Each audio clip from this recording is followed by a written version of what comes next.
Tshuva Azu, Tshuva Ila Azu, des Davkut, des Rucha Berucha.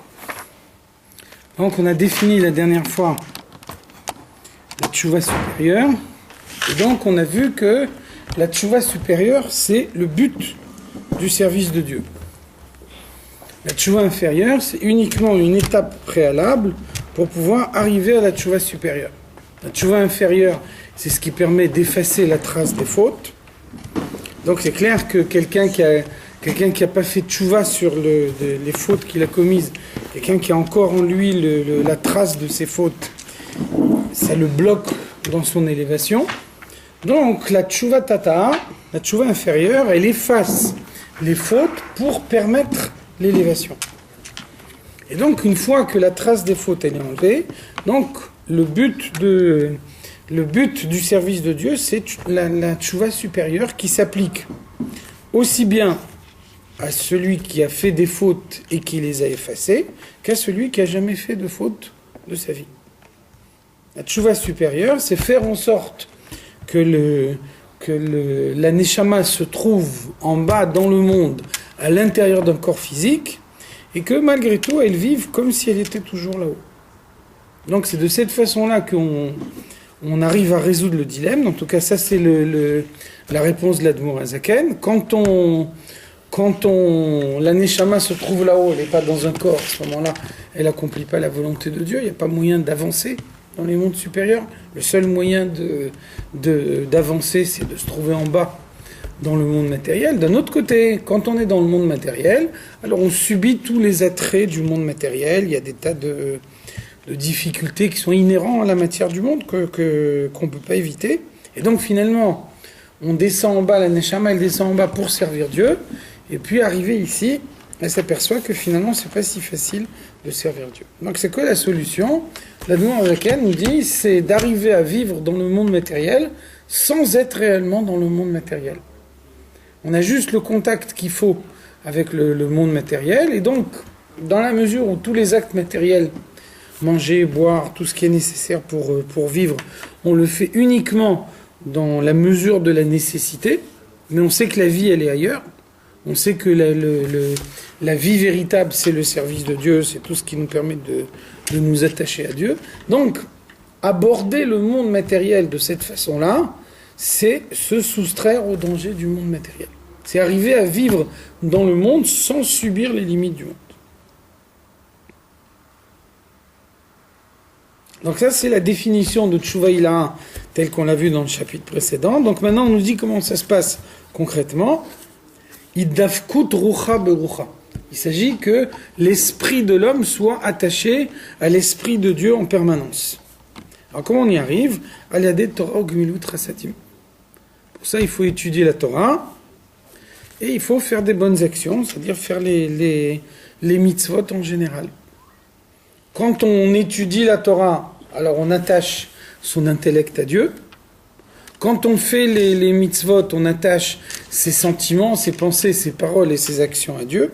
Donc, quand on a comme seule préoccupation l'étude de la Torah et la pratique des mitzvot, donc on s'investit totalement là-dedans, à ce moment-là, on est attaché à Dieu en permanence. Il n'y a rien d'autre dans la vie.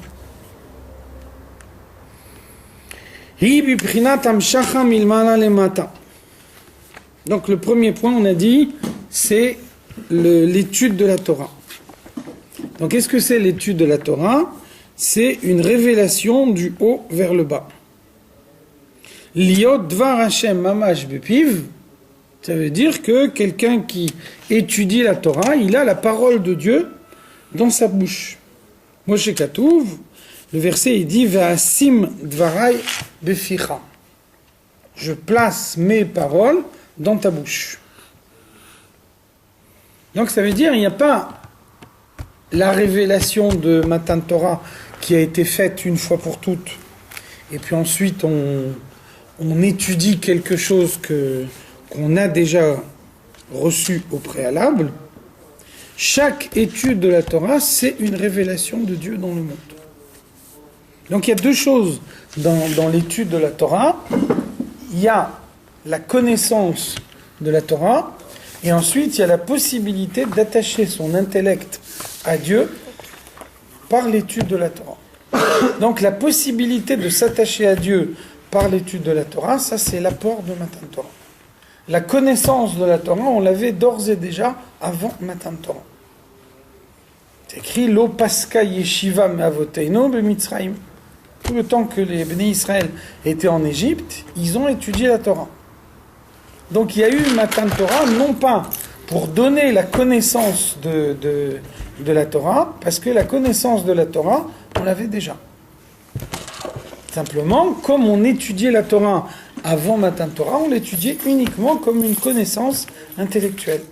Donc une connaissance intellectuelle, ça ne modifie pas le comportement, et c'est la raison pour laquelle, avant Matan Torah, les mitzvot n'étaient pas obligatoires.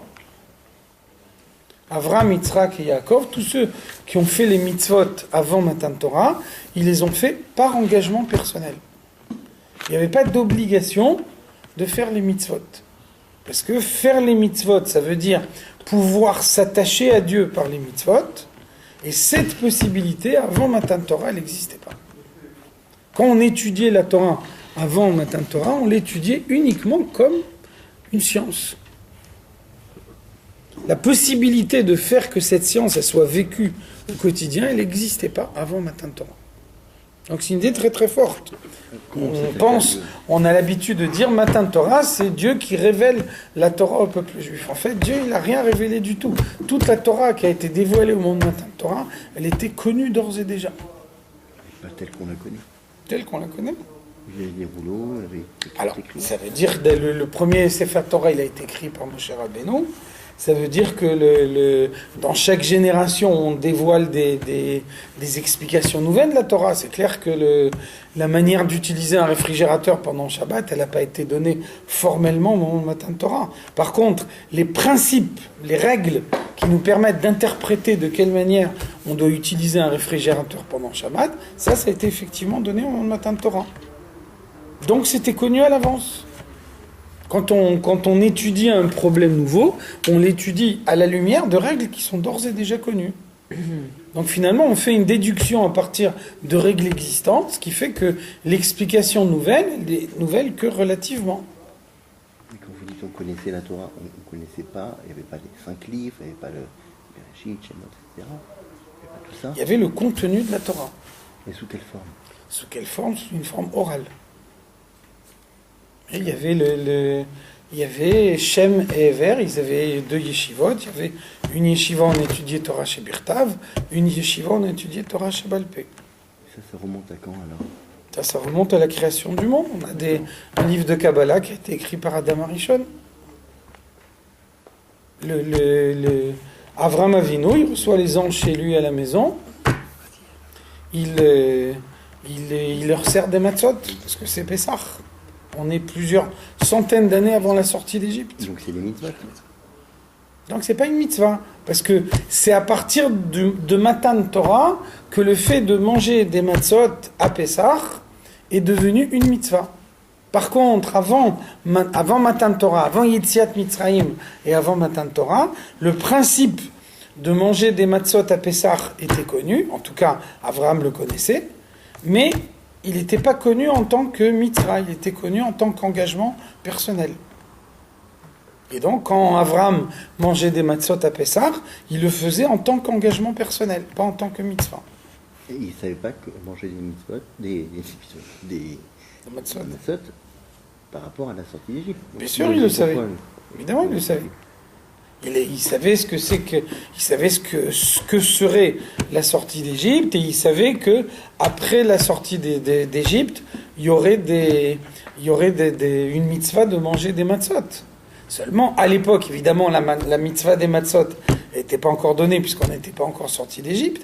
Donc, quand Abraham il mangeait des matzot à titre d'engagement personnel, en sachant que dans plusieurs générations, Dieu fixerait une mitzvah de manger des matzot, et donc lui, il voulait, à titre personnel, avoir le comportement que ses descendants auraient après lui. Mais, avec une différence fondamentale, c'est que quand nous on mange des matzot, on le fait parce que Dieu nous ordonne de le faire, Quand Avram mangeait des matzot, il le faisait par engagement personnel. C'est pour ça que, par exemple, quand on fait une mila, on dit Asher kideshanu b'mitzvotav, vetzivanu le'achniso bivrito shel Avram Avinu.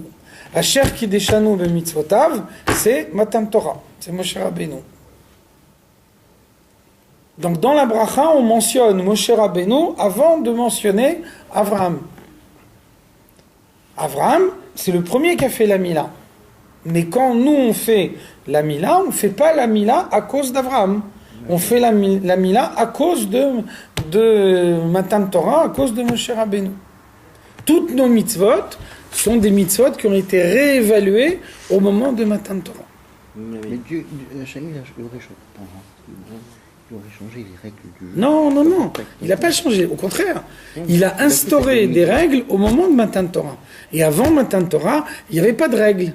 Et c'est au moment où il n'y a pas de règles qu'on peut avoir un engagement personnel. S'il y a des règles, on n'a pas besoin d'engagement personnel. Parce que là, les mêmes règles s'appliquent à tout le monde. Quand les règles, elles n'ont pas été émises, là, il n'y a rien. Quand il n'y a rien, un, il peut dire « moi, je m'engage » et l'autre, il peut dire « moi, je ne m'engage pas ». Mais d'un coup, Hachem, il a décidé à cette génération de donner la Oui. Torah et qu'ensuite, il y ait des mitzvot à appliquer. Pourquoi il y a ce changement comme ça pas d'attitude, mais de règles? C'est pas un changement, c'est que toutes les époques précédentes, c'était des époques préparatoires. C'est clair que le but de la création du monde, c'est de pouvoir donner la Torah. La Torah, elle ne pouvait pas être donnée de but en blanc. Il fallait préparer le monde à recevoir la Torah. Donc la période préalable, c'était une période de préparation. Quand on est arrivé à un enfant, il se prépare jusqu'au jour de sa bar mitzvah. À partir du jour de sa bar mitzvah, il doit faire les mitzvot. Donc tout ce qui s'est passé pendant les 13 premières années de sa vie, c'est une préparation pour ce qui se passe après. Donc on n'était pas assez mûr avant, quelque part. Il fallait une préparation. Il fallait une préparation. Au moment où la préparation est arrivée, à ce moment-là, Dieu a dévoilé les mitzvot. C'est clair que le but de la création, c'est d'accomplir les mitzvot. Simplement, qu'est-ce que c'est une mitzvah? Étymologiquement, mitzvah, ça vient de tsafta, un lien. Oui. Donc le but de la mitzvah, c'est de se lier à Dieu. Avant Matan Torah, on ne pouvait pas se lier à Dieu. Il y avait une coupure entre le matériel et le spirituel qui fait que Dieu n'avait pas la possibilité de se dévoiler dans le monde. Donc c'était pas possible. On ne pouvait pas dévoiler Dieu dans le monde. Par exemple, les fils de Yaakov vont en Égypte. Donc Yosef les reçoit, il les invite à manger chez lui à la maison. Donc ils vont manger chez lui. Donc eux, ils mangent kasher chez leur père. Ils ne sont pas censés savoir que ce qu'on va leur servir, c'est kasher. Ils considèrent Yosef comme un Égyptien. Donc, un Égyptien, il les invite chez eux à la maison, ils acceptent. Ils vont manger chez lui. Bon, c'est possible. Alors, il y a plusieurs explications. Une des explications, c'est que quand quelqu'un mange kasher uniquement par engagement personnel, alors il n'est pas obligé de le faire à l'extérieur de chez lui. On est avant Matan Torah. Les fils de Yaakov, ils ne mangent pas kasher parce qu'ils sont obligés de le faire. Il n'y a pas encore eu Matan Torah. Ils mangent kasher par engagement personnel. Donc, ça veut dire qu'à un moment où tu as une négociation difficile à mener, tu peux imaginer de déroger par rapport à tes principes. Une fois que la règle elle a été émise et que la règle elle s'applique à tout le monde, c'est fini, on ne peut plus déroger par rapport à la règle. Une fois avant que la règle elle soit émise, lorsque je fais quelque chose uniquement par engagement personnel, alors je peux décider, puisque c'est mon engagement personnel, je peux décider que je me trouve dans une situation exceptionnelle où mes principes habituels ne s'appliquent pas dans cette situation exceptionnelle. D'accord, mais leur engagement personnel avant Matan Torah, il n'y avait pas de conséquences. Non. Il le faisait comme ça. Non, il n'avait aucune conséquence. Pourquoi Avram il mange des matzot? Parce qu'il ne peut pas imaginer que ses descendants vont manger des matzot et que lui, il ne le fait pas. Lui, il est l'initiateur de tout le peuple juif. Il sait que ça va être un comportement qui va être instauré en règle dans toutes les époques du peuple juif. Il ne peut pas imaginer que lui, il ne le fait pas. C'est un engagement personnel. Sans conséquence sur le lien avec Hachem. Sans conséquence sur le lien avec Dieu, parce qu'il n'y a pas de possibilité de se lier avec Dieu avant Matan Torah. Terrible. C'est pour ça, c'est l'explication qu'on dit toujours dans la Chassidoute. Avram, il attend 99 ans pour se circoncire. Toutes les mitzvot, il les a fait par engagement personnel. Pourquoi pas celle-là? Trop petit. Il était trop petit. Non. De la même façon qu'il avait connaissance de toutes les mitzvot, il avait connaissance de celle-là également. Donc comme toutes les autres mitzvot, il a commencé déjà longtemps à l'avance à les appliquer par engagement personnel, il aurait pu appliquer celle-là également par engagement personnel. Pourquoi il ne le fait pas? À 8 jours. À 8 jours. Pas à 8 jours, mais au moment où il en a pris conscience, sans attendre l'âge de 99 ans. D'accord. Pourquoi? Donc c'est ça l'explication, c'est que il savait qu'il allait recevoir une mitzvah de Dieu. Et donc, à partir du moment où il y a une mitzvah de Dieu, elle attache à Dieu. Donc, je préfère attendre 99 ans, rester 99 ans sans faire de Mila, mais au moment où je vais faire la Mila, je vais la recevoir directement de Dieu, et ça va me permettre de m'attacher à lui, plutôt que de la faire 50 ans plus tôt, mais qu'au moment où je la fais, je la fais uniquement par engagement personnel. Donc les lois noachides, c'est pas des mitzvot. C'est des mitzvot qui n'ont pas d'impact sur le monde matériel. D'accord. Il n'y a aucune des lois noachides qui a une application matérielle. Toutes les lois noachides, c'est des valeurs morales. Toutes. Les lois noachides, c'est ne tue pas, ne vole pas, crois en Dieu, ne sois pas idolâtre. Ne mange pas d'animal vivant. C'est uniquement... C'est concret, ça. C'est concret, ça veut dire simplement, ne sois pas cruel. Évite la cruauté. Ça veut dire aussi, ne mange pas d'animal vivant. Oui, ça ne veut pas dire que quand on mange mort, c'est une mitzvah. Ça veut dire simplement, dans tes comportements, évite la cruauté. Donc toute la base pour une bonne raison, même avant Matan Torah comme après Matan Torah, les goïms n'ont pas la mitzvah de transformer la matière du monde. La mitzvah de transformer la matière du monde, mettre en évidence la présence de Dieu dans les objets matériels, cette mission-là, elle a été confiée uniquement au peuple juif. Donc les goïms, ils sont pas chargés de transformer la matière du monde. Donc eux, ils doivent créer un contexte moral favorable à la transformation de la matière du monde par les juifs. C'est écrit, le Baal HaTurim, il dit Bereshit. Le premier mot de la Torah, Bereshit, le Baal HaTurim, il dit c'est les initiales de Barishona Ra Hashem Shi Israël Ikablu Torah. Dès le début, Dieu a vu que les Juifs recevraient la Torah. Les initiales de Bereshit. Ça veut dire que Dieu il crée un monde matériel. Le monde matériel, il est conçu pour voiler sa présence. Et ensuite, les Juifs, ils doivent utiliser la matière du monde pour servir Dieu. Au moment où ils servent Dieu, ils retirent le voile de la matière du monde et ils mettent en évidence la présence de Dieu dans le monde matériel. Donc, dans un premier temps, Dieu il veut confier la mission à l'humanité entière. Donc l'idée, c'est de donner la Torah à Adam Arishon. Si Adam Arishon, il avait reçu la Torah, il n'y aurait pas eu de peuple juif. Tout le monde serait juif. Tout le monde serait juif. Tout le monde aurait été chargé de transformer la matière du monde. Donc, pour que le don de la Torah ne soit pas un cadeau gratuit, donc Dieu, il met Adam à l'épreuve. Il interdit de manger le fruit. D'après la Kabbalah, le fruit, c'est la vigne.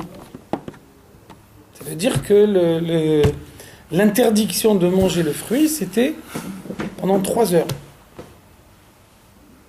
Adam Arishon, elle était créée à la 9e heure du jour. 12e heure du jour, c'est la fin de la journée, c'est Shabbat. Donc ça, c'est le plan initial. On demande à Adam Arishon de ne pas manger le fruit pendant 3 heures. S'il arrive à surmonter l'épreuve, 3 heures plus tard, le Shabbat commence. Et à ce moment-là, on lui demande d'utiliser ce fruit de la vigne pour faire le kiddush, et on lui donne la Torah. Si ça s'était passé de cette façon-là, c'est l'ensemble de l'humanité entière qui aurait reçu la Torah. Juste une seconde. Adam Arishon, il n'arrive pas à surmonter l'épreuve. Il mange le fruit à l'intérieur des 3 heures. Donc tout tombe à l'eau. Ouais, j'ai une question. Le monde a été créé pour qu'on serve Dieu. D'accord? Le monde, il a été créé pour qu'on prenne la matière du monde qui est conçue pour pouvoir voiler Dieu, Olam. Le monde s'appelle Olam. Dans la Torah, Olam, c'est écrit sans vav. Tu enlèves le vav, Olam sans vav, ça se lit Elem. Elem, ça veut dire le voile. Et vous pouvez décrire ce que ça veut dire servir, parce que en fonction enfin, parfois on commence à s'engager, on sert, c'est-à-dire alors très simplement, on pratique les lois, et plus on pratique, plus il y en a encore plus. Alors très simplement, très simplement, tu vois un Sefer Torah, tu l'embrasses. Pourquoi tu embrasses le Sefer Torah? C'est Naturel. Maintenant, le Sefer Torah, il est fait avec une peau de vache. T'as jamais embrassé une vache? Non, je rigole pas, je suis très sérieux. Finalement, c'est quoi le Sefer Torah? C'est une peau de vache. Non, avec des écritures. C'est le contenu. Alors voilà, c'est exactement ça le service de Dieu. Ça veut dire que la Torah qu'on a écrite sur cette peau de vache, elle fait que tu ne vois que l'écriture de la Torah et tu oublies la peau de vache. Donc la peau de vache, c'est l'aspect matériel des choses. Quand tu prends cette peau de vache et que tu écris dessus des versets de la Torah, toi, tu arrives dans ton appréciation des choses à accorder tellement d'importance aux versets qui sont écrits sur le parchemin que tu oublies le parchemin lui-même. Donc tu embrasses le Sefer Torah sans penser au parchemin et en pensant uniquement à la Torah qui est écrite sur le parchemin. Qu'est-ce que ça veut dire? Qu'est-ce que tu as fait de cette façon-là? De cette façon-là, tu as retiré le voile de la matière du monde. Tu vois une vache qui est en train de brouter dans un pré. A priori, tu vois pas un rapport direct avec le service de Dieu. Tu prends cette vache quelques semaines plus tard, au moment où on a pris la peau, on l'a transformée en parchemin et on a écrit dessus des versets de la Torah. Là, tu vois immédiatement le rapport avec le service de Dieu. Donc c'est ça, servir Dieu. On va vivre tout en étant plus en rapport, en gros, avec utiliser le matériel pour... Exactement ça. C'est exactement ça. Le but de la création, c'est de faire que chaque objet matériel, il trouve sa place dans le service de Dieu. D'être au-dessus de tout ce monde matériel, en fait, d'arriver à battre le monde matériel. Ça veut dire qu'on est obligé d'être en contact permanent avec le monde matériel. On est obligé de boire, on est obligé de manger, on est obligé de dormir, on est obligé d'avoir au quotidien toute une série de contact avec le monde matériel. Maintenant, la Torah elle nous apprend de quelle manière on peut faire en sorte que chacun de ces contacts ils soit un moyen de servir Dieu. Donc je reprends ce que je disais. Dieu il fait un premier essai, si on peut dire, à l'époque de Adam Arishon, ça marche pas. Adam Arishon, il n'arrive pas à surmonter l'épreuve et il boit pas le kiddush de la manière dont il aurait dû le boire. Deuxième essai, c'est Noach. Finalement, à l'époque de Noach, on se retrouve encore une fois dans la même situation qu'à l'époque d'Adam Arishon. Le monde, il est entièrement détruit. Et donc Noach, c'est le seul homme qui existe. Donc finalement, on attend de Noach ce que Adam Arishon n'a pas été capable de faire. Qu'est-ce qu'il fait Noach? Quand il plante une vigne, il se saoule. C'est-à-dire qu'il n'utilise pas, comme Adam Arishon, il n'utilise pas le fruit de la vigne pour le service de Dieu, il l'utilise uniquement pour son plaisir personnel. Donc, deuxième échec. Deuxième fois où l'épreuve n'a pas été surmontée. À ce moment-là, Dieu il change de plan. Au lieu que la Torah elle soit donnée à l'humanité entière, la Torah elle est donnée uniquement à un peuple qui est choisi parmi les autres peuples. Et à ce moment-là, troisième étape fondamentale dans la création, c'est Abraham. Abraham, il n'est pas choisi par Dieu, c'est lui qui cherche Dieu. C'est lui qui recherche la présence de Dieu. Dieu, il ne se dévoile pas à lui a priori. Il fait des essais. Au début, il se dit peut-être c'est le soleil. Au début, il se dit peut-être c'est la lune. Jusqu'à que finalement, à force de recherche personnelle, il arrive à découvrir Dieu. C'est uniquement lorsque ces recherches personnelles aboutissent que Dieu se dévoile à lui. Et donc, à ce moment-là, Dieu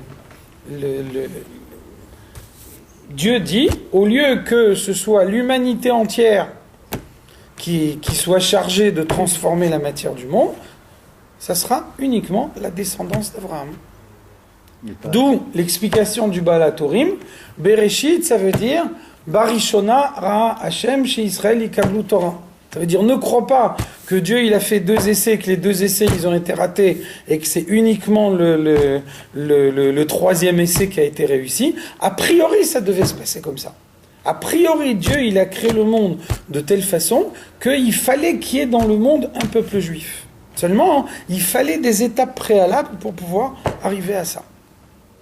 Donc, de la même façon que pour arriver à la découverte d'Abraham, il y a eu d'abord l'étape préalable de Adam Arishon et l'étape préalable de Noach, de la même façon, pour qu'il puisse y avoir Matan Torah et qu'on puisse utiliser le monde matériel pour s'attacher à Dieu, il fallait le préalable de l'engagement personnel d'Abraham. Mais dans ce que vous dites, normalement, Abraham, il aurait dû recevoir la Torah dans ce cas-là. Non. Quelque part. Même Non, encore une fois, on a besoin d'étapes préalables. On a besoin d'une préparation. On ne peut pas donner la Torah de but en blanc. Il y avait la préparation de Avraham, Yitzhak et Yaakov, il y avait la préparation de l'esclavage d'Égypte. Il y avait toutes ces étapes qui étaient nécessaires et on ne pouvait pas se passer d'aucune d'elles.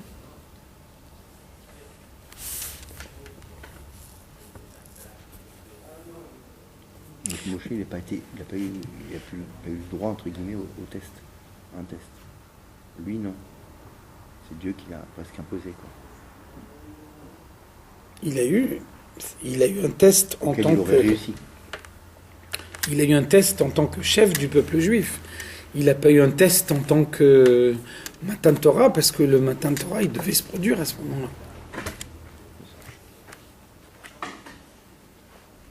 Donc, qu'est-ce qu'on voit ? Pourquoi donc le Tanya il insiste sur cette idée ? C'est pour dire que pourquoi l'étude de la Torah, elle a un rôle clé dans l'attachement à Dieu ? Parce que l'étude de la Torah, c'est pas une acquisition de connaissances. L'étude de la Torah en tant qu'acquisition de connaissances, c'est ce qui existait déjà avant Matan Torah. Donc, on n'a pas besoin de Matan Torah pour acquérir des connaissances. Ça, on les connaissait d'ores et déjà au préalable. Donc, Matan Torah, il est venu réévaluer l'étude de la Torah pour dévoiler quelque chose de plus. Et donc, le quelque chose de plus de l'étude de la Torah, c'est la possibilité, au moment où on étudie la Torah, de s'attacher à Dieu. Dieu, il se dévoile au moment de Matan Torah. Ça veut dire qu'en fait, Matan Torah n'a pas été un événement historique. Matan Torah, ça a été le début d'une possibilité d'attacher son intellect à Dieu. Donc finalement, chaque fois qu'on étudie la Torah, on peut se remettre dans les mêmes conditions qu'au moment de Matan Torah. On peut utiliser la compréhension de la Torah pour s'attacher à Dieu. Donc ça, c'est la première phase de l'attachement à Dieu. Ça, c'est la phase la plus profonde, de la même façon que l'intellect, c'est la force la plus profonde de la personnalité de l'homme. Donc, on a dit, Tchouva Ilaha, ça veut dire qu'un homme s'attache à Dieu en permanence. Chaque chose qu'il fait tout au long de sa journée, c'est pour s'attacher à Dieu. Le début de l'attachement à Dieu, c'est l'étude de la Torah. L'étude de la Torah, au-delà de l'acquisition de connaissances, avant tout, c'est s'attacher à Dieu par son intellect. Chose que je ne comprends pas, c'est qu'il connaissait la Torah avant Matan Torah. Encore une fois, sous forme de connaissance, connaissance. Non pas sous forme d'attachement. Deux choses complètement différentes. qu'on avait appris une fois, que quand on Encore étudie une la Torah, on attache directement à ce que Dieu a fait. Parce que Dieu a créé la Torah. Oui, mais encore une fois, son bras, l'extension de Dieu, quoi. Un professeur d'histoire géo, il va enseigner à ses élèves la géographie de la Chine. C'est-à-dire quelque chose dont lui-même, il se fiche complètement. Ceux qui écoutent son enseignement, ils s'en fichent au moins autant que lui. Donc c'est quoi la motivation? Un, il doit gagner sa croûte, les autres, ils doivent réussir l'examen. Non, c'est vrai, c'est exactement ça. Donc ça veut dire quoi? Ça veut dire que l'échange entre eux est uniquement un échange de connaissances. Le professeur, il n'est pas attaché profondément à l'enseignement qu'il délivre, et les élèves ne sont pas attachés profondément à l'enseignement qu'ils reçoivent. Chacun a une autre motivation. Si le professeur, il pouvait gagner sa vie autrement qu'en enseignant cette matière, il le ferait. Si les élèves, ils avaient la possibilité de réussir l'examen sans apprendre cette matière, ils le feraient également. Ça s'appelle un échange de connaissances. Ça veut dire que on peut échanger des connaissances et rester indifférent par rapport aux connaissances qu'on échange. On échange des idées et puis finalement, on n'a pas intériorisé profondément ces idées. On n'en a pas fait une partie de soi-même parce que c'est pas indispensable. On ne peut pas dire qu'un homme il fait fonctionner son intellect que quand il arrive à s'unifier totalement avec les idées qu'il enseigne. On peut faire autrement. Donc c'est ça Matan Torah. Matan Torah, c'est la possibilité qu'au moment où on étudie la Torah, on n'étudie pas comme un prof qui enseigne une matière qui est complètement différente, mais on étudie la Torah comme une partie de nous-mêmes. Donc quand on étudie la Torah comme une partie de nous-mêmes, et quand on sait que Dieu nous a donné la Torah comme une partie de lui-même, ça veut dire qu'au moment de Matan Torah, on s'unifie totalement à Dieu. Cette possibilité de s'unifier totalement à Dieu par l'étude de la Torah, elle a été dévoilée au moment de Matan Torah. Avant Matan Torah, elle n'existait pas. Donc, comme Matan Torah, c'est pas uniquement une révélation de connaissance, mais c'est aussi un mode de communication avec Dieu, un mode d'attachement avec Dieu, ça veut dire que Matan Torah, ça n'est pas un événement qui s'est passé à un instant T, mais ça a été un dévoilement dans le monde d'une nouvelle manière de s'attacher à Dieu. Qu'est-ce que ça veut dire concrètement? Ça veut dire qu'à n'importe quel moment où on s'assoit et on étudie la Torah, on se met dans la même situation que Matan Torah. De la même façon que au moment de Matan Torah, on avait la possibilité de s'attacher totalement à Dieu, chaque fois, n'importe quelle époque, dans n'importe quelle génération, chaque fois qu'on étudie la Torah, en s'approfondissant sur l'étude, en essayant d'introduire profondément en soi l'idée qu'on étudie, chaque fois qu'on fait ça, on s'unifie profondément à Dieu. Donc c'est pour ça que le Tanya il nous dit ici, le Tshuva Ilaha, la tchouva supérieure, ça veut dire être dans un état permanent d'attachement à Dieu. Donc la première phase, la première étape de la tchouva ilaha, c'est l'étude de la Torah. L'étude de la Torah, c'est s'attacher à Dieu par son intellect. Comme l'intellect, c'est la force la plus profonde de l'homme, c'est ce qui dirige toute sa personnalité. Un homme, quand il a compris quelque chose, il est capable de modifier son comportement en fonction de ce qu'il a compris. Donc, l'attachement à Dieu, il passe d'abord par l'étude de la Torah. Ça, c'est la première phase obligatoire de l'attachement avec Dieu. Ou comme le verset dit, Va'asim dvarai beficha, je place mes paroles dans ta bouche. Donc, un homme se fait l'instrument de Dieu pour pouvoir dévoiler dans le monde la parole de Dieu. Son attachement à Dieu, il est tellement profond qu'au moment où il parle, c'est la parole de Dieu qui sort de sa bouche.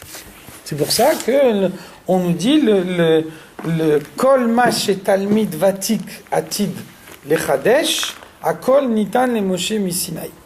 Dans chaque génération, il y a des chachamim qui dévoilent des explications nouvelles.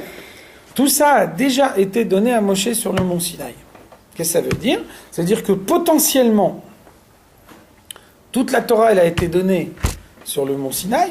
Maintenant, c'est clair que au moment de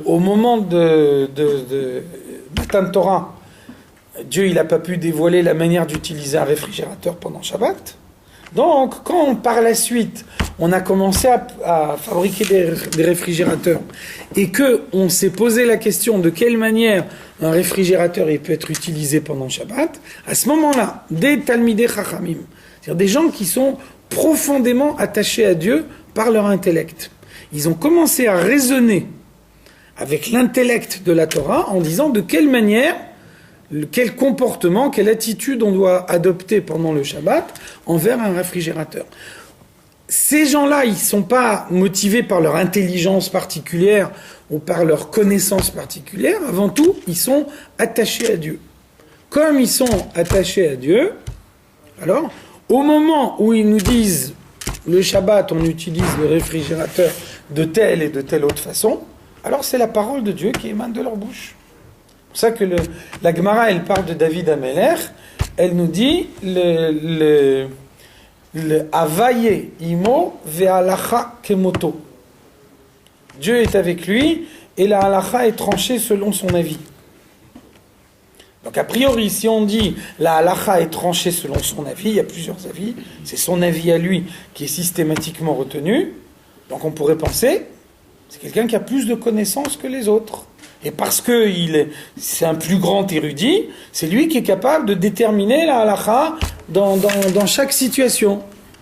Donc c'est pas ça que la Gemara dit. Avaye imo. Dieu est avec lui. C'est pour ça que la halacha que lui dit, c'est la halacha tranchée. Parce qu'il est profondément attaché à Dieu. Donc en même temps, il y a le développement d'une activité intellectuelle, et en même temps, le garde-fou de cette activité intellectuelle, la certitude de ne pas dévier, c'est que la base de tout le raisonnement, c'est l'attachement à Dieu. C'est la volonté de rester attaché à Dieu.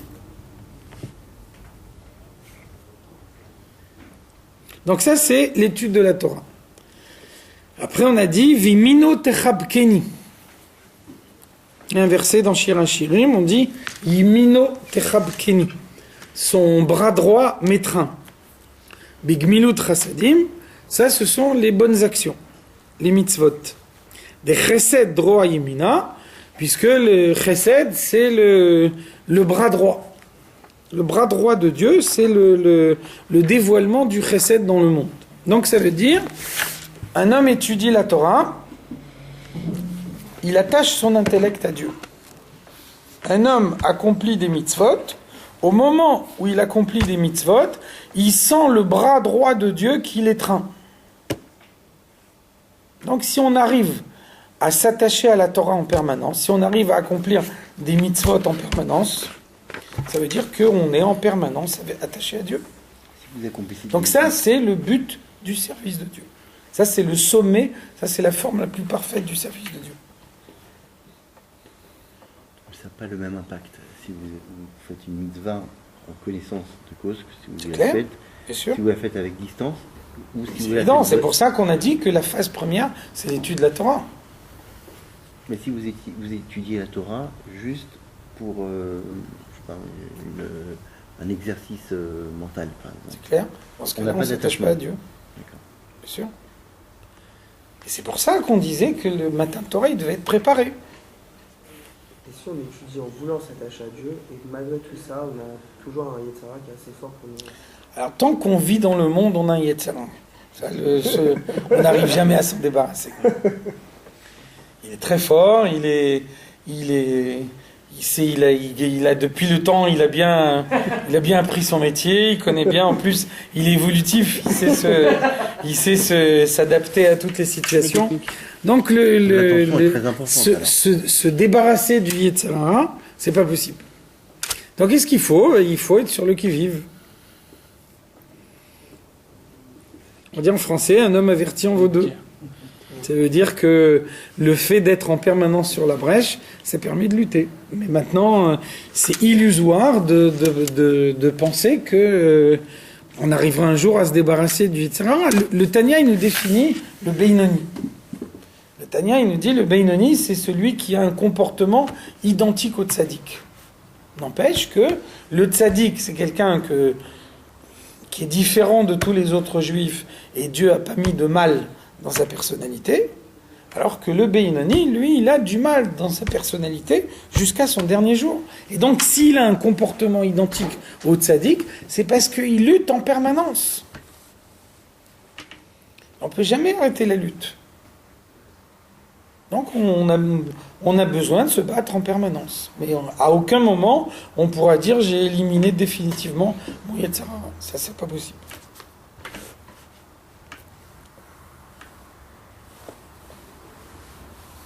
Ava al adam atarton, tzarich leilech mimadrega lemadrega, mimata lemala.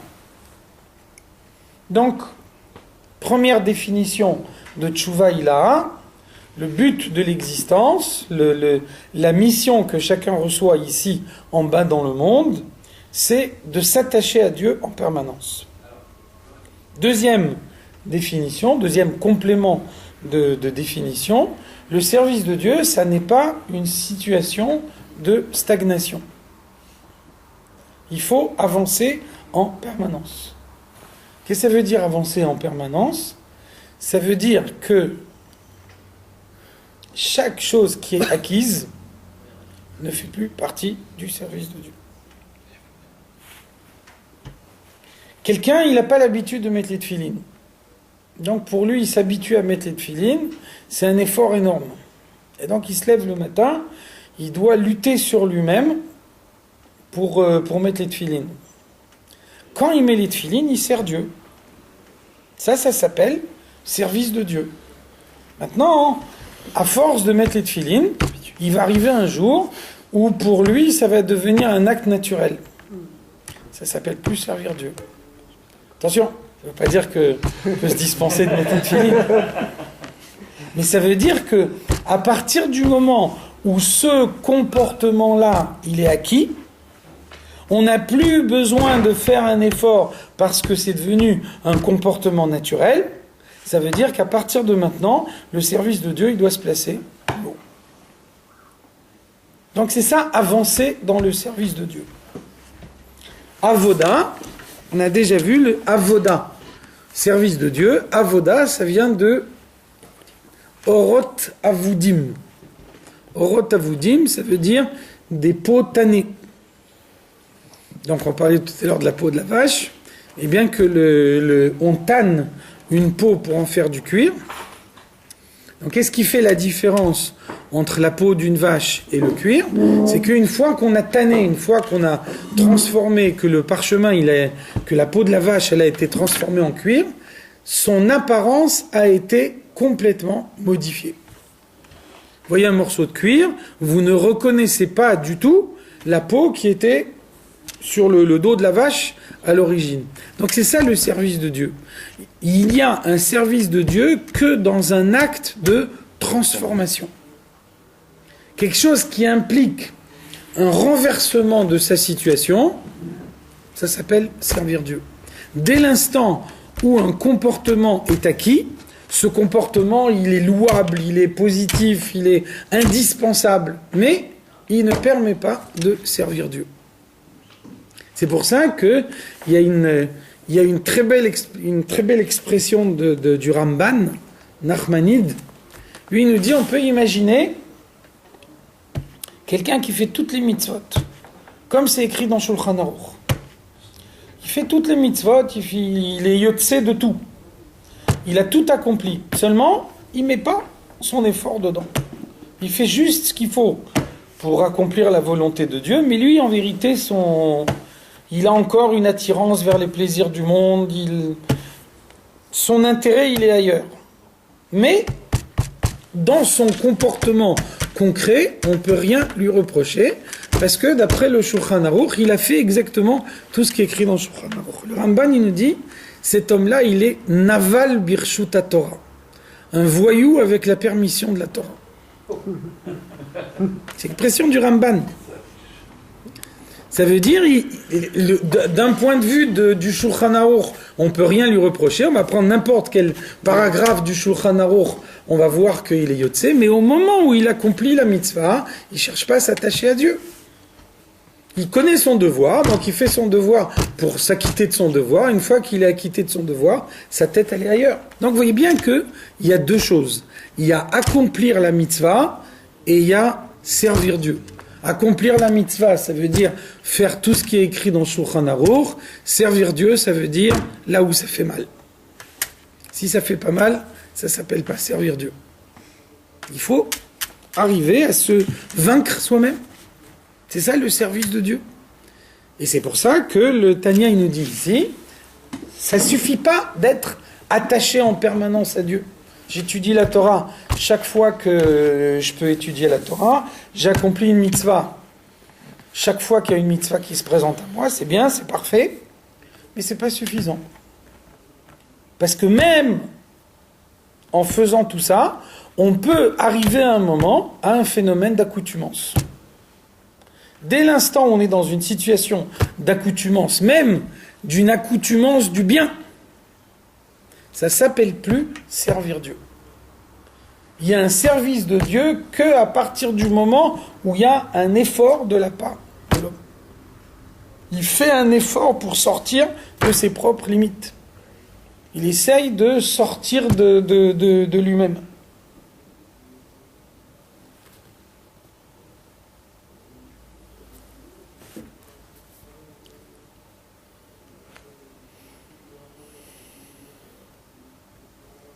Vous voyez que par exemple, la chassidoute, elle considère qu'un Farbrengen, c'est un moment important. Qu'est-ce qui fait l'importance du Farbrengen ? C'est la disposition d'esprit de sortir de ses habitudes. C'est donner à un homme le moyen de se mettre dans une situation d'exception pour se dire que si cette situation d'exception, elle me permet de me sentir un peu mieux, elle me permet de me sentir un peu plus proche de Dieu, donc ça veut dire que la proximité de Dieu que j'ai pu avoir au moment du Farbrengen, c'est clair que le Yetzirah, il ne m'attaque pas aussi fortement à ce moment-là qu'à un autre moment. Le but, c'est que je puisse conserver par la suite ce désir d'effort, ce désir de lutter contre soi-même, parce que c'est uniquement cet effort qui permet d'avancer dans le service de Dieu.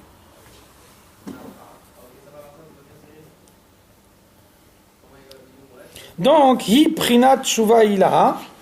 Donc, quand on a les deux choses à la fois, premièrement, je m'attache à Dieu en permanence, j'étudie la Torah chaque fois que c'est possible, j'accomplis une mitzvah chaque fois que c'est possible. Et deuxièmement, je vais de l'avant. Je ne cherche pas uniquement à maintenir les acquis, mais chaque fois qu'il y a une possibilité d'introduire un effort supplémentaire, alors j'introduis cet effort supplémentaire, donc il y a un parcours, il y a un cheminement, il y a un avancement. Donc ça, c'est ce qu'on appelle Tshuva Ilaha. Ça, c'est la Tshuva supérieure. Et ça, c'est Idafkut Rucha Berucha. Attacher son esprit à l'esprit de Dieu. Bekavanat Alev Bitfila. En particulier, donc, la Tshuva Ilaha va se marquer au moment de la Tfila. Ou bifrat, bekriyat shma ou birchotea, et surtout, en particulier, pendant le Shema Israël et ses bénédictions. Ça veut dire que souvent on dit que le moment le plus haut de la tfila, c'est le Shmoneh Esrei. C'est le moment où on ne bouge pas, on n'a pas le droit de faire un geste, de faire un mouvement, etc. En réalité, la Chassidoute nous explique que le moment le plus haut de la tfila, c'est le Shema Israël. Pourquoi ? Parce que le but de la tfila, c'est d'arriver à modifier son comportement pour toute la journée. Et donc on a vu que qu'est-ce qui peut modifier profondément un homme ? Sa compréhension. C'est uniquement quand on comprend une idée qu'on peut arriver ensuite à changer son comportement en fonction de ce qu'on a compris. Le moment de comprendre, le moment de la réflexion, c'est le moment du Shema Israël.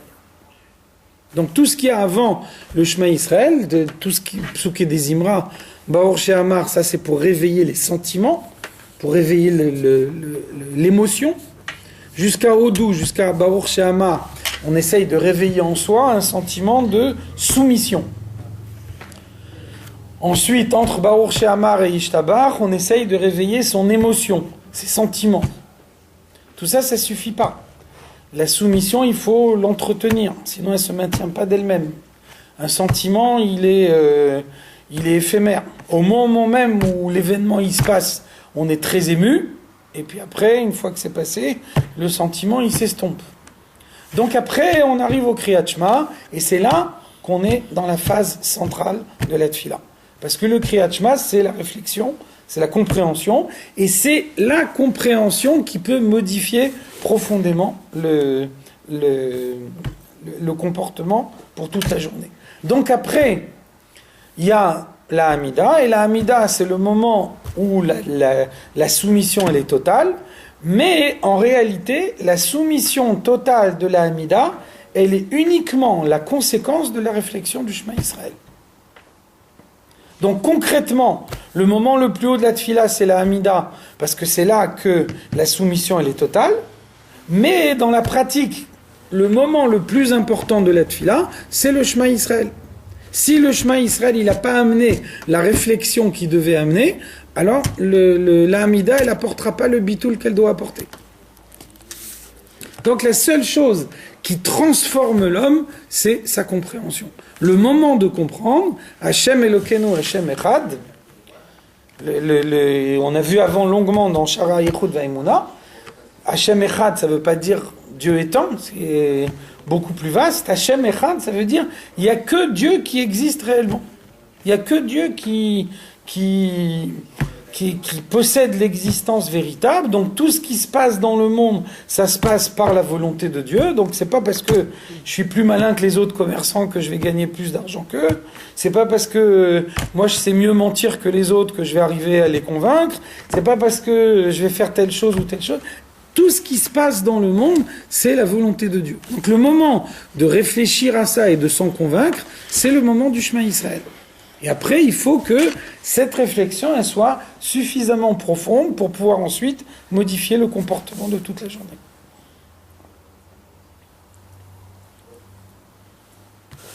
Kedeloma, donc quand on dit Hashem Elokeinu, Hashem Echad, donc là on a besoin d'une réflexion pour comprendre qu'il n'y a que Dieu qui existe réellement. Il n'y a que Dieu qui a la véritable existence. Tout ce qu'on a vu en détail dans Shara Yichud Vaimuna. Et donc, une fois qu'on a réellement dit, en pensant réellement à toute la signification Hashem Elokeinu Hashem Echad, alors après on peut dire Ve'ahavta bechol levavcha ou bechol nafshecha. C'est là qu'on peut aimer Dieu de tout son cœur et de toute son âme. Là, on peut réellement aimer Dieu parce qu'on rencontre Dieu dans chaque chose qu'on fait. On n'a pas l'impression d'avoir une vie indépendante de Dieu. On voit la présence de Dieu dans tout ce qu'on fait. Donc rappelez-vous l'idée importante, Emouna, la foi, ça veut dire, Emouna, ça vient de Imoun. Imoun, ça veut dire entraînement. Entraînement, ça veut dire, vous avez un sportif il y a des choses qu'il n'est pas capable de faire, et puis il s'entraîne, et puis après, au bout de l'entraînement, il va arriver à faire des choses qu'au début de son entraînement, avant de s'entraîner, il n'était pas capable de faire. Donc c'est ça, la Emouna. La Emouna, ça veut dire qu'un homme, il est créé en regardant le monde autour de lui et en ayant l'impression que ce monde, il a une existence indépendante. Donc le soleil, il se lève tous les matins parce qu'il y a des mécanismes naturels qui sont immuables, etc. Et telle chose, ça se passe parce qu'il y a eu telle réaction chimique, et tel machin, il a gagné de l'argent parce qu'il est plus malin que les autres, etc. Donc, il faut arriver à s'entraîner à voir la présence de Dieu dans chaque chose. Et au fur et à mesure qu'on avance dans cet entraînement, alors on ne voit plus le monde de la même façon. On ne voit plus le monde uniquement comme une série de mécanismes, mais l'entraînement, il permet de voir le doigt de Dieu dans chaque chose qui se passe dans le monde. Donc, quelqu'un qui dit Shema Israël Hashem Elokeinu Hashem Echad, en réfléchissant bien à tout le contenu que ça peut avoir. Alors après, quand il dit Ve'ahavta, alors il peut dire Ve'ahavta de telle façon qu'il réveille en lui l'amour de Dieu, la volonté de s'approcher de Dieu, de s'attacher à Dieu pour tout le reste de la journée. Donc c'est ça le service de Dieu. Behemet lehamito, donc de cette façon-là, on va le dire avec une sincérité véritable. Il ne faut pas que dire des mots, mais ces mots, ils ont une signification profonde.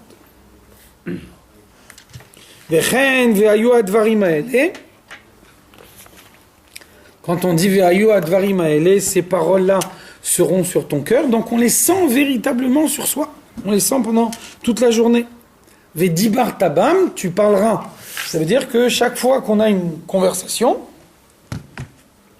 la première idée qui vient dans la conversation, c'est une idée de la Torah.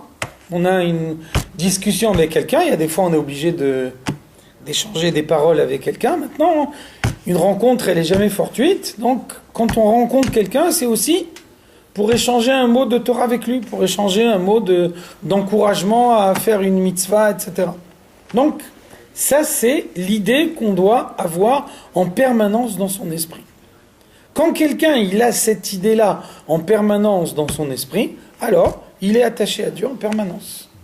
Je rencontre quelqu'un pour une rencontre professionnelle, donc j'ai besoin de gagner ma vie, donc j'ai besoin de lui dire tout ce que j'ai besoin de lui dire dans le cadre professionnel, mais comme Dieu il règle chaque détail de ce qui se passe dans le monde, alors sûrement Dieu il a fait en sorte que si je le rencontre, j'ai aussi un mot à lui dire, que même si c'est un goy, un mot qui va lui permettre de faire comprendre que Dieu il existe, que Dieu il lui a donné aussi des mitzvot à lui. Donc, avoir en permanence dans son esprit, je cherche à m'attacher à Dieu, je cherche de quelle manière je peux m'attacher à Dieu, cette situation d'attachement permanent, ça c'est Tchouva Ila. Ça c'est la Tchouva supérieure. Donc l'Admour HaZaken, il nous dit, ça c'est le but du service de Dieu. Ça c'est le stade le plus haut du service de Dieu. Liyot dvar Hashem bepiv behemet. À ce moment-là, c'est réellement la parole de Dieu qui se trouve dans sa bouche. Ve'en emet et la Torah. La vérité, c'est la Torah, donc ça veut dire que dans sa discussion, il va ramener chaque chose avec la Torah. Chaque fois, il va tirer une preuve de la Torah, essayer de voir comment il peut faire passer un message, chaque fois qu'il a la possibilité de parler avec quelqu'un. De même également, avec la préparation de la tfila du matin. Toutes les mitzvot qu'on va faire tout au long de la journée, comme Shekatov, Asher Kideshanu b'mitzvotav. Dieu il nous a sanctifiés par ses mitzvot. Qu'est-ce que ça veut dire? Sanctifié par ses mitzvot, Kemo hare at mekudeshet li. Un homme il se marie, donc au moment où sous la choupa, il dit à sa femme, hare at mekudeshet li. Donc, qu'est-ce que ça veut dire, le Hare at mekudeshet li? La Gemara nous dit, Hare at mekudeshet li, ça veut dire, Hare at asura lechol adam. Tu m'es sanctifié à moi, ça veut dire, à partir de maintenant, tu es ma femme, et donc tu es interdite à tous les autres hommes. Au point que la Gemara nous dit, quelqu'un il veut dire, Hare at asura lechol adam, ça s'appelle aussi la phrase du mariage. Ça a la même signification. Donc, qu'est-ce que c'est un mariage? Un mariage, c'est une femme qui accepte d'être attachée uniquement à un homme et donc de renoncer à toutes les relations qu'elle pourrait avoir avec tous les autres hommes. Qu'est-ce qu'on voit? Are at mekudeshet li, asher kideshanu b'mitzvotav. La phrase qu'on dit au moment du mariage, c'est exactement la même phrase qu'on dit chaque fois qu'on accomplit une mitzvah. Donc, qu'est-ce que ça veut dire accomplir une mitzvah? Ça veut dire je suis sanctifié à Dieu. Si je suis sanctifié à Dieu, ça veut dire que je me refuse tous les autres plaisirs. je me refuse tout ce qui pourrait exister dans le monde qui n'est pas Dieu. Donc vous voyez que, par exemple, la chassidoute, elle nous montre l'importance de rechercher le hidour, d'essayer de toujours accomplir la mitzvah de la meilleure façon possible. Même s'il y a plusieurs avis dans le Shulchan Aruch, et il y a un avis du Shulchan Aruch qui permet de faire la mitzvah d'une façon plus légère, malgré tout, la chassidoute, elle nous montre de rechercher systématiquement le plus grand hidour possible. Donc vous voyez qu'on peut le comprendre d'après ce qu'on nous dit ici. Si vous reprenez ce que le Ramban il appelle Naval Birshut Torah, un voyou avec la permission de la Torah. Quelqu'un, il est rempli des plaisirs du monde, mais néanmoins, il ne veut pas remettre en cause la parole de Dieu, donc il accomplit la mitzvah. Quelle approche il va avoir des mitzvot? En sachant que sa seule motivation, c'est de se rendre quitte de son obligation, de pouvoir ensuite aller faire autre chose ailleurs. C'est évident que lui, il va choisir la façon la plus légère de faire la mitzvah. Si en faisant la mitzvah de la façon la plus légère, je suis Yotse, le Shulchan Aruch, il me dit que j'ai accompli la mitzvah. Pourquoi je dois me casser la tête à faire plus? Du point de vue du Shulchan Aruch, il a raison. Il est Yotse, il a accompli la mitzvah. C'est un tzaddik gamour, on ne peut pas lui reprocher. La mitzvah, il a accompli. Maintenant, si quelqu'un, au moment où il accomplit la mitzvah, sa motivation, c'est pas uniquement je veux être Yotse, mais sa motivation, c'est je veux m'attacher à Dieu. Je veux utiliser la mitzvah comme un moyen de s'attacher à Dieu. De la même façon qu'une femme, elle se marie, au moment où elle se marie, elle accepte le principe de refuser tous les autres hommes. Donc, de la même façon, un homme, il accomplit une mitzvah, il accepte le principe que la pratique de cette mitzvah, elle le sépare de tous les plaisirs du monde. Son but, sa motivation, au moment où il accomplit la mitzvah, c'est de s'attacher à Dieu de la meilleure façon possible. Donc c'est clair que si on fait un hidour de plus, si on accomplit la mitzvah d'une meilleure façon, alors de cette façon-là, on s'attache mieux à Dieu. Donc vous voyez que l'acceptation ou la non-acceptation du hidour, il dépend de la manière dont on veut s'attacher à Dieu. Si on dit, moi je ne veux pas remettre en cause la parole de Dieu, donc je veux faire ce qu'il faut faire, mais pas plus, donc on ira systématiquement rechercher la façon la plus légère de faire la mitzvah. Si par contre, le but c'est d'essayer de s'attacher à Dieu le mieux possible, alors il y a un hidour. Shulchan Aruch, il nous dit, c'est pas obligé de faire ce hidour. Mais en faisant ce hidour, je sais que je m'attache plus à Dieu. Si ma motivation, c'est de m'attacher à Dieu, je me pose même pas de questions. C'est évident que je dois le faire. Donc c'est ça, de la même façon qu'on a vu tout à l'heure la réévaluation de l'étude de la Torah, il y a également une réévaluation de la pratique de la mitzvah. La mitzvah, c'est pas uniquement un moyen d'accomplir la volonté de Dieu. La mitzvah, c'est un moyen de s'attacher à Dieu. Beaucoup plus profond. Hi prinat kodesh ha'elyon lashon prishut ve'avdala. Donc, vous voyez que kadosh en hébreu, ça veut dire saint, et kadosh, ça veut dire également séparé. Hekdesh, ça veut dire quelque chose qui est séparé d'utilisation courante pour être réservé à l'utilisation du Beth Amikdash. Donc, Hare at mekudeshet li, asher kideshanu b'mitzvotav, qu'est-ce que ça veut dire kideshanu? Qu'est-ce que ça veut dire kadosh? Kadosh, ça veut dire séparé. S'attacher à Dieu, c'est par conséquence se séparer de tout ce qui n'est pas Dieu.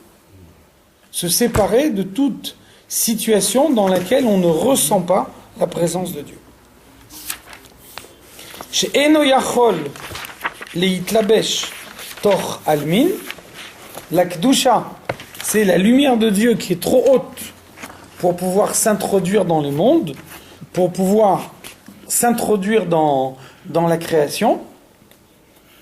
Mishum dekula kame kelo chashiv. C'est une lumière de Dieu qui est tellement haute que par rapport à cette lumière, tout est insignifiant.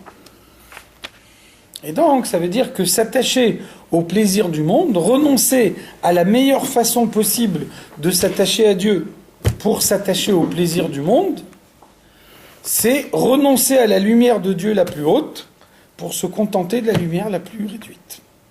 Donc, vous voyez que lorsque la motivation de l'accomplissement de la mitzvah est transformée, la manière de voir la mitzvah, elle est transformée également. Selon la manière dont vous considérez la mitzvah, vous ne la mettez pas en pratique de la même façon. Et la biprinat sovev kol almin, donc il y a deux lumières qui sont à l'origine de la création. Il y a le mémalé, la lumière de Dieu qui emplit les mondes, donc elle est à la mesure des mondes. Donc quand on arrive en bas dans le monde matériel, la lumière elle est très très réduite. Et puis il y a Sovev Kol Almin, la lumière qui entoure les mondes. Et donc comme elle entoure les mondes, alors elle n'est pas obligée de se mettre à la mesure de ces mondes. Donc les mitzvot, elles ont pour effet de dévoiler dans le monde la lumière du Sovev. C'est pour ça que la lumière, la mitzvah qui nous rappelle toutes les autres mitzvot, c'est la mitzvah des tzitzit. Uritem oto usrartem et kol mitzvot. Quand on voit les tzitzit, on se rappelle de toutes les mitzvot. Donc, vous voyez que les mitzvot, les tzitzit, elles entourent le corps. Le talit, il entoure le corps. Pourquoi ? Parce que le but des mitzvot, c'est de dévoiler dans le monde une lumière qui entoure le monde et qui donc ne se limite pas aux limites de la création. Donc, accomplir la mitzvah, c'est renoncer au plaisir du monde de la même façon que dévoiler le sovev, c'est ne pas se contenter du mémalé. Utiliser la mitzvah pour dévoiler dans le monde la lumière la plus haute possible.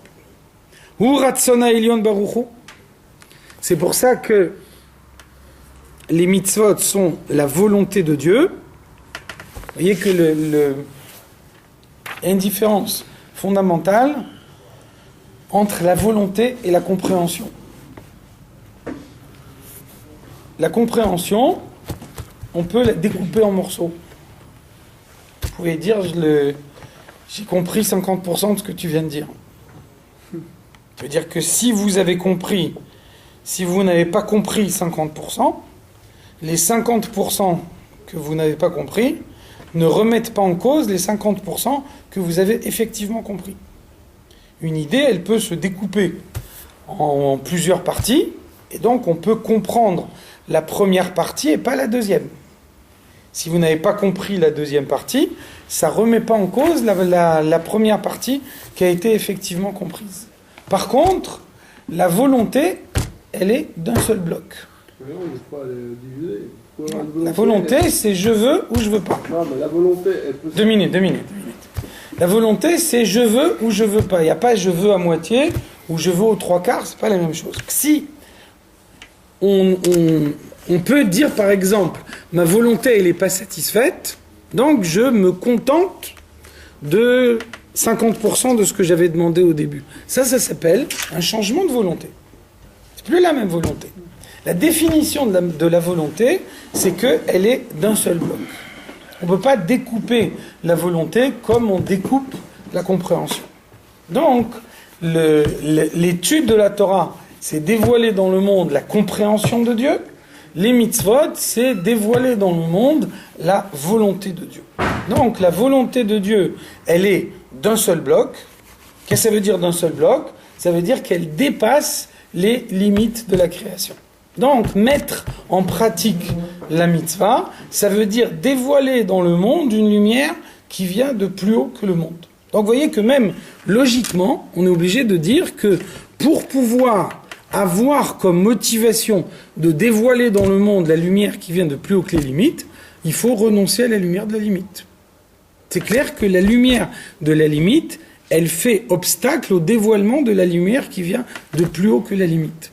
Donc il y a deux façons d'aborder les mitzvot. On peut aborder une mitzvah à l'intérieur de la limite, Et à ce moment-là, le strict minimum de la mitzvah, il s'appelle également mitzvah. Ou alors, on peut aborder la mitzvah comme un moyen de dépasser les limites du monde et de dévoiler la lumière de Dieu dans le monde. Et là, la mitzvah, elle n'a plus de limites.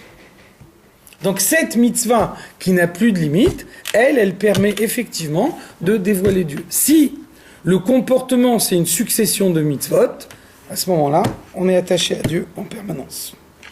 Moshe Katuv Likutei Amarim Perek Mem Vav, comme on a déjà vu dans le chapitre 46 du Tanya. Les mitzvahs n'ont pas le même impact selon la façon dont elle est faite. C'est clair.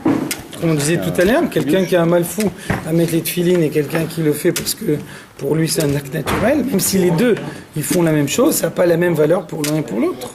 Vous achetez par exemple un loulav quelconque, vous faites une mitzvah, il y a toute la halakha dedans. Vous achetez le top du loulav ou du troc, vous amenez de lumière plus importante. Bien sûr. Non seulement ça. Il n'y a pas le même impact alors. Non seulement ça, mais par exemple, quelqu'un qui a des moyens financiers réduits et quelqu'un qui est très riche, et les deux ils vont acheter un très beau étrog, ils ne feront pas descendre la même lumière dans le monde. Il y en a un qui a fait un sacrifice financier plus important, donc la avodat Hashem qu'il y a dans son acte à lui, elle est plus importante également. Et les mitzvot, elles ont une définition objective, mais le parcours de l'homme, c'est un parcours personnel. Donc chacun, il vit la mitzvah de sa façon à lui. Et ça